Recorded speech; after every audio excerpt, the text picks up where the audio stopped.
daripada uswatun hasanah, yaitu suri teladan yang baik. Yang pertama tentunya adalah Nabi kita, Nabi mulia Muhammad sallallahu alaihi wasallam, yang juga seringkali kita dengar ayatnya. Mudah-mudahan kita semua hafal dalam surah Al-Ahzab ayat 21. Allah Subhanahu wa taala berfirman, laqad kana lakum fi rasulillahi uswatun hasanah liman kana yarjullaha wal yawmal akhir wa dzakarallaha katsira. Sungguh benar-benar telah ada suri teladan yang baik bagi kalian pada diri Rasulullah. Yang dimaksud tentunya adalah Nabi Muhammad sallallahu alaihi wasallam. Bagi siapa saja yang berharap pertemuan dengan Allah di hari kiamat nanti, ya, dan juga wal yaumal akhir, ya, pertemuan dengan hari akhir, dan banyak mengingat Allah, banyak berzikir kepada Allah Subhanahu wa taala.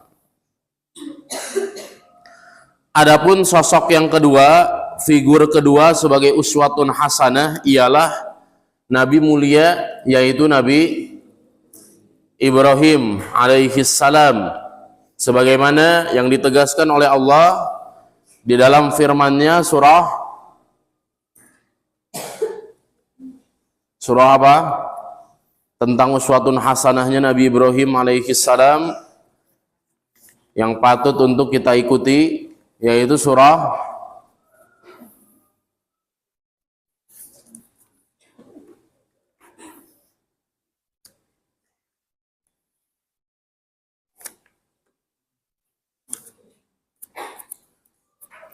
catat baik-baik ya, yaitu surah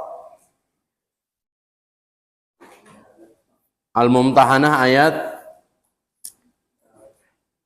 ayat keempat, 60 ayat 4. Allah Subhanahu wa taala berfirman, qad kanat lakum uswatun hasanatun fi Ibrahim walladzina ma'ah. Silakan dilihat Qur'annya masing-masing, 60 ayat 4.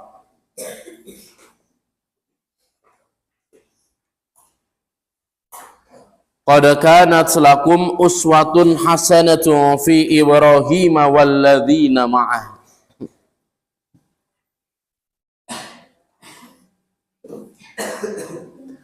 Sungguh benar-benar telah ada bagi kalian suri teladan yang baik pada diri Nabi Ibrahim alaihi salam. Jadi sosok yang kedua yang disebut di dalam Al-Quran sebagai uswatun hasanah itu adalah Nabi Ibrahim, ya. Yang pertama Nabi Muhammad di dalam surah Al-Ahzab ayat 21, dan yang kedua adalah Nabi Ibrahim alaihi salam dalam surah Al-Mumtahanah ayat keempat.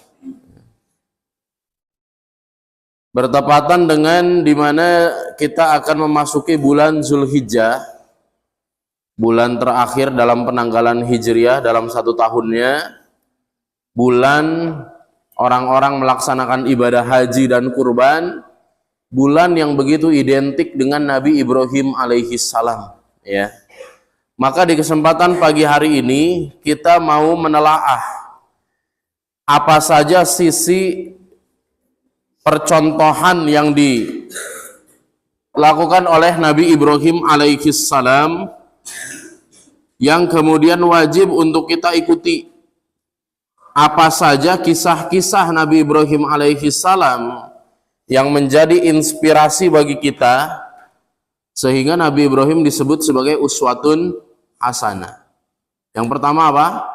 Kisah pertamanya, lanjutan ayat ini. Masih kita lanjut lagi. Idza qalu liqaumihim inna bura'a'u minkum wa mimma ta'buduna min dunillah. Kisah pertama adalah bagaimana Nabi Ibrahim alaihi salam menjaga keutuhan tauhidnya, menjaga kemurnian tauhidnya. Ini kisah pertama. Bahkan Nabi Ibrahim alaihissalam disebut sebagai bapak tauhid, ya, karena menjadi contoh bagi segala umat, bagi seluruh umat, ya, untuk bagaimana cara mempertahankan fitrah tauhid di dalam hati kita. Contoh terbaiknya adalah Nabi Ibrahim alaihissalam. Idz qalu liqaumihim, ingatlah ketika Ibrahim berkata, Ibrahim dan orang-orang yang bersamanya, para sahabatnya Nabi Ibrahim, ya. Mereka berkata liqaumihim, kepada kaumnya, inna bura'a'u minkum wa mimma ta'buduna min dunillah, sungguhnya kami berlepas diri dari kalian dan dari apa yang kalian sembah selain Allah. Ya. Di sini adalah sebuah penegasan berlepasnya diri Nabi Ibrahim dan para sahabatnya dari kesyirikan dan para pelaku kesyirikan. Ya. Ini yang disebut dengan al-bara. Jadi dalam akidah itu ada yang dinamakan al-wala wal bara. Al-wala itu kecintaan, loyalitas, kesetiaan. Al-bara itu kebencian, anti loyalitas. Ya, kita harus jelas loyalnya kepada siapa, setianya kepada siapa, ya, dan membenci harus kepada siapa. Ya, kalimat la ilaha illallah ini adalah kalimat al-wala wal bara. Diawali dengan al-bara dulu, kemudian al-wala. La ilaha, tidak ada ilah, tidak ada sesembahan. Ini adalah al-bara. Kita benci dengan segala sesembahan selain Allah. Ya, semua sesembahan, semua jenis yang disembah, semua togut itu harus kita benci. Illallah, kecuali hanya Allah. Ini al-wala, kesetiaan kita, ya, kecintaan kita kepada Allah Subhanahu wa taala. Fahimtum? Nah, itu ya kalimat la ilaha illallah. Karena memang sudah menjadi sebuah konsekuensi, ya, ketika seseorang beribadah kepada Allah, bertauhid kepada Allah, maka dia harus menjauhi kesyirikan. Ya. Dan ini adalah definisi Islam yang dari awal sudah didefinisikan oleh As-Syaikh Muhammad ibn Abdul Wahhab At-Tamimi rahimahullah, ya, bahwa arti Islam itu apa? Al-Islamu al-istislamu billahi bitauhid, al-istislamu lillahi bitauhid, wal inqiyadu lahu bitta'ah, wa bara'atum minasyirki wa ahlihi. Ya, ini nggak pada hafal ini ya. Definisi Islam adalah al-istislamu lillahi bitauhid, ya, menyerahkan diri secara pasrah hanya kepada Allah dengan mentauhidkannya. Yang kedua, wal inqiyadu lahu bitta'ah, ya. Yang kedua itu merasa terikat, ya, merasa memiliki perjanjian dengan melakukan ketaatan kepada Allah, ya. Dan yang ketiga, wa bara'atum minasyirki wa ahli. Apa artinya? Berlepas diri dari segala kesyirikan dan para pelaku kesyirikan, ya. Nanti insya Allah kita catat itu ya, definisi dari Islam, ya. Ada pada kajian Ma'rifatud Dinil Islam, pengertian ad-dinul Islam. Jadi sisi percontohan terbaik dari Nabi Ibrahim alaihissalam kepada kita adalah yang pertama, bagaimana Nabi Ibrahim itu menjaga kemurnian tauhidnya. Ini yang pertama, ya. Bahkan Nabi Ibrahim alaihissalam fitrah tauhidnya itu bersih sejak dari awal, sejak dari masa anak-anak, sejak dari masa mudanya, di mana Nabi Ibrahim itu tidak pernah tunduk dan tidak pernah patuh, tidak pernah nurut sama kesyirikan. Sekalipun kesyirikan itu yang mengajaknya adalah orang tuanya sendiri. Siapa orang tuanya? Azar, ya. Dia tetap tidak mau, ya. Dia tetap tidak mau. Bahkan selalu mendakwahkan ayahnya, ya. Sampai-sampai ayahnya begitu geram karena selalu mendapatkan nasihat dan dakwahan dari Nabi Ibrahim alaihi salam. Silakan dibuka. Surah Al-Anbiya ayat 40. Surah Maryam ayat 46. Surah 19 ayat 46.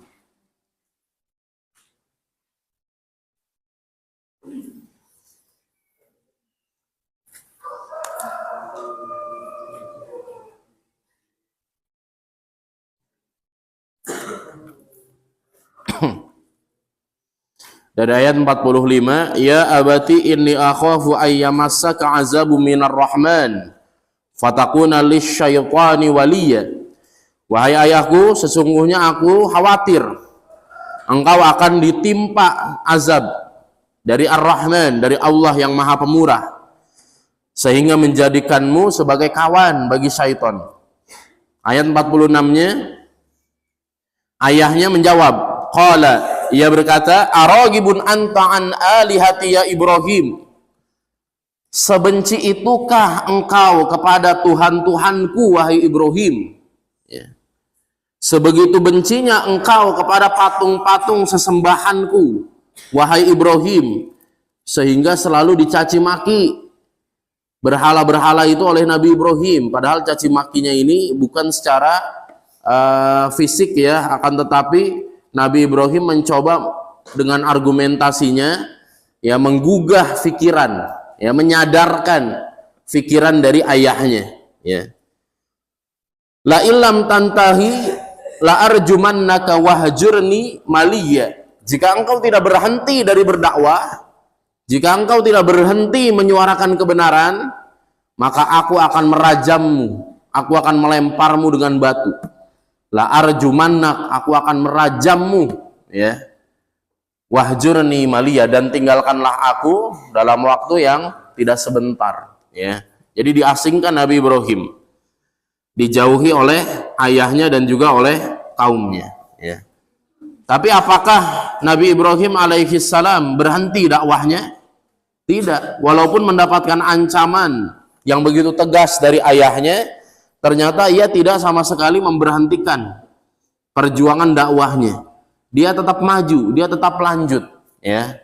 Dalam sebuah peristiwa, Nabi Ibrahim alaihi salam benar-benar membuat kelabakan kaumnya, ya. Silakan dibuka surah Al-Anbiya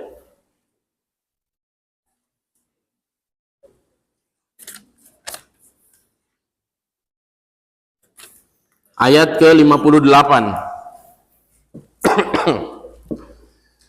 Ketika dalam sebuah peristiwa, dalam satu waktu, Raja Namrud dan juga rakyat yang ada di istana tersebut dia melakukan sebuah ritual pesta hutan sehingga mengosongkan istana, ya. Jadi orang-orang berduyun-duyun untuk melakukan sebuah pesta di hutan bersama dengan Raja Namrud. Terjadilah kekosongan di sana, di mana tidak ada yang menjaga aula yang berisikan berhala-berhala yang biasa mereka puja, yang mereka sembah. Ayat 58 Allah mengisahkan kepada kita, faja'alahum juzazan illa kabiran lahum la'allahum ilaihi yarji'un. Maka dia Ibrahim alaihi salam menghancurkan patung itu menjadi beberapa keping, beberapa potongan, ya. Jadi satu-satu dengan kampaknya dihancurkan berhala-berhala itu, ya. Berhala ada yang kupingnya panjang, ada yang matanya besar, satu-satu dihancurkan itu, ya. Sampai menjadi berkeping-keping, sampai rata dengan tanah, ya. Illa kabiran lahum, kecuali berhala yang paling besar, ya. Ini buat menjadi jebakan tersendiri, ya. Jadi sudah membuat sebuah skenario, ya. Nabi Ibrahim ini sudah membuat skenario, yang besar jangan, yang kecil-kecil aja kita hancurkan, ya. Kemudian tujuannya apa? La'allahum ilaihi yarji'un, ya. Dengan seperti ini maka nanti mereka akan meminta Nabi Ibrahim itu kembali, ya. Mereka pasti akan memanggil Nabi Ibrahim, dan disitulah umpan dari Nabi Ibrahim, ya. Umpannya di situ, ya. Ternyata mereka memakan umpan tidak. Memakan nggak umpannya Nabi Ibrahim itu? Ternyata dimakan oleh mereka. Ya, ketika selesai dari pesta perburuan kembali, maka tradisi yang berlaku adalah langsung menyembah berhala-berhala mereka sebagai wujud syukur. Ya, sebagai wujud syukur, maka mereka kembali kepada berhala langsung disembah-sembah. Begitu terkejutnya mereka ketika masuk ke dalam ruang aula itu yang isi berhala ingin disembah, ternyata berhalanya telah hancur berkeping-keping, telah rata dengan tanah. Ya, maka jangan ngantuk dulu, dibuka matanya. Ya, ayat lanjutannya bagaimana? Qalu man fa'ala hadza bi alihatina innahu laminaz zalimin. Ya. Mereka dengan kagetnya melihat berhala itu hancur, mereka berkata, man fa'ala hadza bi alihatina. Siapa yang berani melakukan ini kepada Tuhan-Tuhan kita?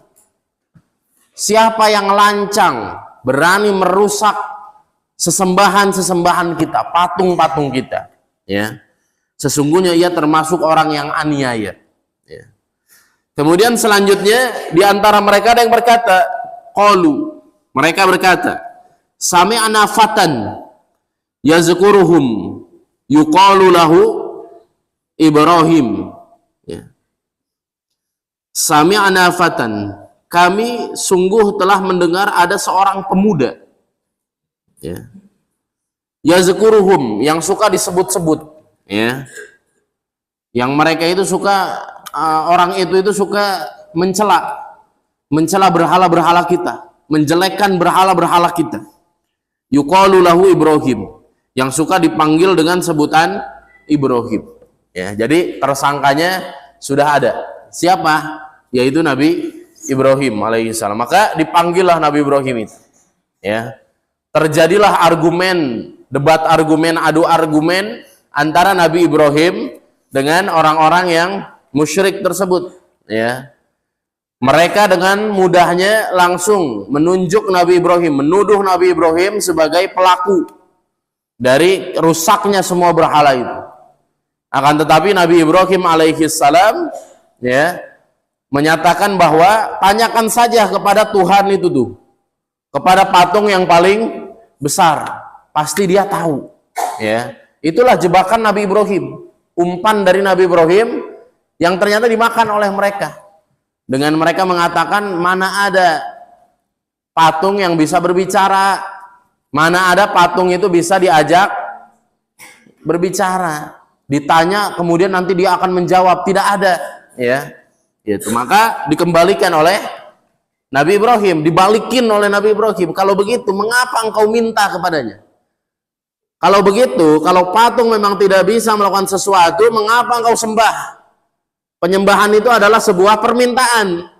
Ya, untuk dirinya sendiri, patung itu tidak bisa, apalagi untuk kalian. Ya, disitulah mereka semua terdiam.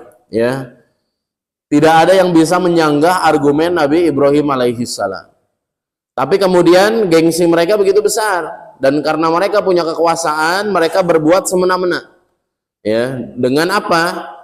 Dengan tidak mau mengakui kekalahan. Mari kita bakar saja Nabi Ibrahim ini. Kumpulkan kayu bakar yang banyak, disaksikan oleh masyarakat. Ya, nyalakan api dengan begitu besar. Dari atas sebuah menara, Nabi Ibrahim itu dilemparkan. Ya, jadi Nabi Ibrahim itu dilemparkan. Ayat 69.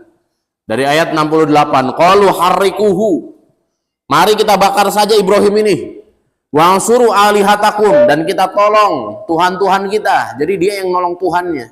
Harusnya Tuhan tuh, ya, harusnya Tuhan yang menolongnya. Ya, kita menyembah Allah karena Allah menolong kita. Kita yakin bahwa dalam kehidupan ini Allah lah Maha Penolong. Ya, tapi orang-orang jahiliyah otaknya itu tertutup, akalnya itu tertutup. Ya. Kezolimannya itu sudah sangat besar, sehingga dengan sadar mereka mengatakan unsuru alihatakum, ayo kita tolong Tuhan kita. Ya, bagus nggak itu logikanya itu? Ya, ya, ayo kita tolong Tuhan kita. Ya, ayo kita tolong sesembahan kita. In kuntum fa'ilin, jika kamu memang mau melakukannya, ya, sebagai hamba-hamba patung-patung itu. Kulna, ketika Nabi Ibrahim dilemparkan ke dalam api, kulna, kami berfirman, Allah Subhanahu wa taala berfirman, ya nar, wahai api, kuni bardan wassalaman ala Ibrahim, jadilah engkau dingin dan memberi keselamatan bagi Nabi Ibrahim alaihi salam, ya. Jadi ketika dilemparkan Nabi Ibrahim itu ke dalam api, api tersebut dari luar bagi orang lain itu terasa panasnya, apalagi api unggun, api yang menyala-nyala. Tapi Allah telah berfirman kepada api untuk menjadi dingin. Ya, tapi kalau hanya dingin saja berbahaya. Ya, nanti bisa hipotermia, mati kedinginan. Maka Allah menambahkannya dengan wassalaman, ya, bardan, dingin, wassalaman, dan memberi keselamatan. Jadi posisi daripada api tersebut dingin yang sejuk, ya, bukan dingin yang sangat. Kalau dingin yang sangat nanti bisa hipotermia. Hipotermia itu apa sih? Mati kedinginan, ya. Ini yang pada mau naik gunung harus prepare, ya, harus persiapan, hati-hati. Kenapa? Karena jangan sampai hipotermia, ya. Jadi pakaiannya harus pas, kemudian pakai selimut, selimutnya jangan selimut hujroh, ya. Ada selimut khusus untuk mendaki naik gunung, namanya apa? Sleeping bag, ya. Pakainya sleeping bag itu. Kemudian tidurnya di dalam tenda, ya. Insya Allah, ya. Apalagi kalau kita sudah terbiasa dengan dingin-dingin lah, insya Allah tidak akan hipotermia. Baik, ya, abnai tolabah wa banati tolabah rahimakumullah. Dari kisah Nabi Ibrahim ini kita bisa mengambil dua ibroh, ya. Dibuka dulu matanya, dua ibroh, ya. Ibroh yang pertama apa? Ibroh yang pertama adalah supaya kita senantiasa bertauhid kepada Allah, ya. Senantiasa bertauhid kepada Allah Subhanahu wa taala sebagaimana Nabi Ibrahim menjaga ketauhidannya. Apapun rintangan yang menghalangi kita, jangan sampai membuat kita berhenti dan menyerah. Harus tetap maju sebagaimana Nabi Ibrahim. Bahkan dia menjadi pembela tauhid walaupun hanya seorang diri, ya. Walaupun tidak memiliki teman, walaupun hanya seorang diri, dia tetap maju, ya. Nah, inilah yang harus kita teladani dari Nabi Ibrahim alaihi salam. Di sisi lain, Allah Subhanahu wa taala tidak akan membiarkan begitu saja kekasih-kekasihnya itu dizolimi oleh orang-orang yang berbuat kesyirikan. Sebagaimana Nabi Ibrahim itu, Allah berikan pertolongan ketika dibakar oleh kaumnya. Maka siapapun yang berada di atas jalan dakwah, mendakwahkan tauhid, mendakwahkan ajaran Islam, maka harus yakin bahwa pertolongan Allah membersamainya. Jangan merasa sendiri, bahwa Allah itu akan selalu menolongnya. 47 ayat 7, Muhammad ayat ke-7, ya ayyuhalladzina amanu in tansurullaha yansurukum wa yusabbit aqdamakum. Wahai orang-orang beriman, jika kalian menolong din Allah, menolong agama Islam, yansurukum, maka Allah akan menolong kalian. Allah pasti memberikan pertolongan kepada kalian. Wa yusabbit aqdamakum, Allah teguhkan kaki kalian, langkah kalian, pendirian kalian. Allah akan berikan istiqomah, keteguhan bagi mereka yang menolong dinullah. Pelajaran keduanya dari kisah Nabi Ibrahim ini apa? Ada sebuah pesan tersirat dalam kisah terakhir ini, ya. Yaitu ketika mereka, orang-orang yang syirik itu berkata, sami'na fatan yazkuruhum yuqalu lahu Ibrahim. Kami mendengar ada seorang pemuda. Nah, di sini nih pesan tersiratnya, ya. Yang suka menghina berhala-berhala kita, orang suka menyebutnya dengan sebutan Ibrahim, ya.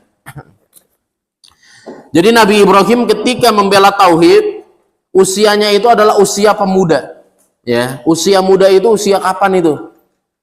Kapan usia muda? Usia muda itu adalah usia di mana manusia berada di antara dua masa lemah.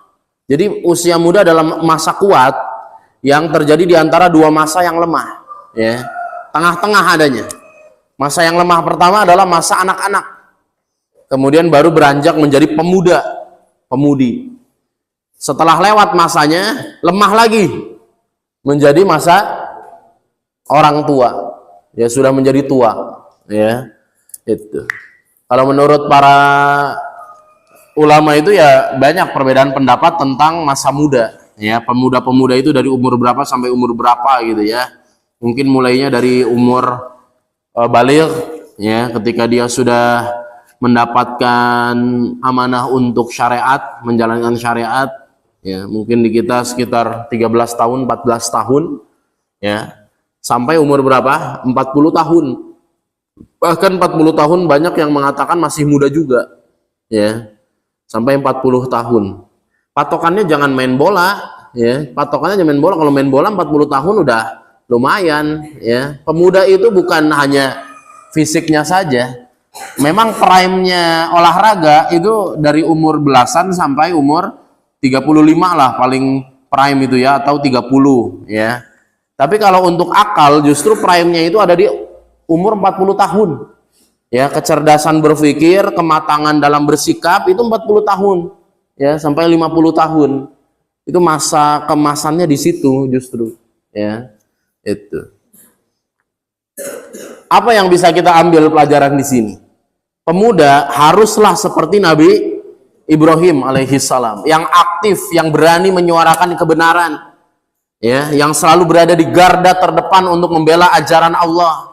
Ya, sebagaimana Nabi Ibrahim alaihissalam usianya masih sangat muda, akan tetapi ia benar-benar menjadi pionir yang siap mengorbankan harta dan nyawanya untuk Allah Subhanahu wa taala. Harusnya pemuda seperti ini. Karena pemuda itu adalah tulang punggung umat Islam ini, ya. Jadi hidup dan matinya Islam itu ditentukan bagaimana pemudanya. Hidup dan matinya umat ini ditentukan oleh pemudanya. Kalau pemudanya letoy, ya, pemudanya itu malas-malasan, pemudanya itu lemah-lemah, maka masa depan Islam itu masih tanda tanya besar. Tapi kalau pemudanya kuat-kuat, pemudanya aktif, ya, pemudanya penuh energi, pemudanya itu mau berkorban, maka insya Allah masa depan Islam itu cerah, ya. Siap menjadi pemuda Islam, siap menjadi pemuda seperti Nabi Ibrahim. Takbir. Nah, jangan diam ya, jangan diam-diam aja. Jadi pemuda itu nggak ada kreativitasnya, banyak waktu terbuang sia-sia, punya skill tapi tidak mau asah terus skillnya, jangan, ya. Jadi hidup dan matinya umat ini tergantung bagaimana anak mudanya, ya, menjadi tulang punggung anak muda ini untuk kemaslahatan umat. Coba lihat dalam Al-Quran betapa banyak Allah menyebut pemuda, ya. Betapa banyak Allah menyebut pemuda. Tentang Ashabul Kahfi, innahum fityatun amanu birabbihim. Sungguhnya Ashabul Kahfi itu adalah para pemuda, ya, yang beriman kepada Rabb mereka. Belum lagi di ayat ini. Kemudian disebut lagi tentang Al-Ghulam, ya. Siapa gulam itu? Yaitu orang yang menjadi asbabun nuzul, ya, atau kisahnya itu diceritakan di dalam surah apa itu? Al-Buruj, ya. Wassama idzatil buruj wal yaumil mau'ud wasyahidi wa masyhud kutila ashabul ukhdud, ya. Disebutkan di dalam kitab-kitab hadis, ya, di antaranya di dalam kitab Riyadhus Shalihin. Anak muda, bukan orang tua itu, ya, anak muda, ya. Kemudian Nabi Musa alaihissalam ketika bertemu dengan Nabi Khidir ditemenin, ada ajudannya Nabi Musa itu berdua, ya, nggak sendiri, dia berdua dulu sampai ketemu sama Nabi Khidir baru berpisah. Disebut dalam Al-Quran, wa idh qala Musa li fatahu, ya. Dan ingatlah ketika Musa berkata dengan pemudanya. Fata itu artinya pemuda, ya. Maksudnya adalah sahabat terbaiknya Nabi Musa alaihi salam. Itu di dalam tafsir diriwayatkan pemuda itu namanya adalah Yusha, ya. Yusha bin Nun, Ya, kemudian kelak dia akan menjadi nabi. Ya, Yusha ini nanti akan menjadi nabi. Ya, cuma bukan termasuk yang diceritakan di dalam Al-Quran, bukan termasuk 25 nabi dan rasul. Jadi sebegitu kuatnya gitu ya peran pemuda. Kenapa yang diajak oleh Nabi Musa itu bukan aki-aki gitu ya, bukan orang tua, ya, tapi anak muda. Berarti di situ ada urgensi, pentingnya pemuda. Ya, Nabi Muhammad SAW betapa sering menyerahkan amanah kepemimpinan kepada anak muda. Muaz bin Jabal menjadi gubernur di negeri Yaman ketika usianya masih sangat muda. Ya, Ali bin Abi Thalib menjadi komandan perang ketika usianya masih sangat muda. Ya, Usamah bin Zaid 17 tahun mimpin 3.000 pasukan, nggak tanggung, lawannya adalah Romawi, ya, yang sudah terbiasa dalam berperang. Ya, Zaid bin Sabit dijadikan sebagai sekretaris Rasulullah Shallallahu Alaihi Wasallam, usianya masih sangat muda. Ya, jadi yang menjadi tulang punggung itu anak-anak muda. Abu Hurairah yang diperintah oleh Nabi untuk menghafal hadis, padahal dia ummi, nggak bisa membaca dan menulis. Abu Hurairah itu tidak bisa membaca dan menulis, ya, sama seperti Rasulullah. Tapi hafalannya kuat sekali dan usianya masih sangat muda. Ya, ketika berhadapan atau mengambil ilmu dari Rasulullah Shallallahu Alaihi Wasallam. Ya, sejarah di negeri ini ada sebuah hari peringatan, namanya Hari Sumpah Pemuda. Ya, biasanya tanggal berapa itu Sumpah Pemuda?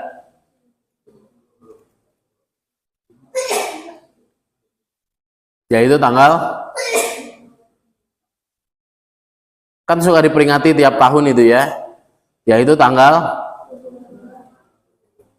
28 Oktober, ya, 28 Oktober. Kalau 22 hari santri, 22 Oktober hari santri, ya, 28 Oktober Sumpah Pemuda. Ya, waktu itu yang diambil sumpahnya itu adalah pemuda, ya, oleh bangsa ini. Ya, ada sumpahnya nggak itu? Ada isinya nggak sumpahnya? Apa isinya? Kami putra-putri Indonesia yang pertama berbangsa satu, bertanah air satu, berbahasa satu. Ya, isinya ada tuh, namanya juga sumpah, harus ada isinya. Kenapa nggak sumpah aki-aki gitu ya? Berarti kan di situ ada keutamaan pemuda, ya, ada keutamaan pemuda di sana.